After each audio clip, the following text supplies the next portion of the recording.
Дорогие друзья, маленький обзорчик по моим петуниям ампельным. Это ампельная петуния Тайна.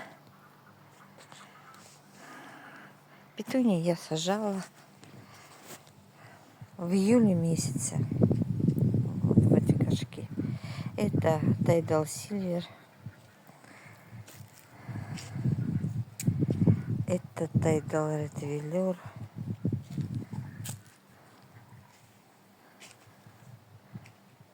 Тайдал Хот Пинк, что ли, вылетела. Тайдал Парпл. И Тайдал Черри. Вот это черри я вообще посадила, наверное, дней 10 назад. Сам последний черри.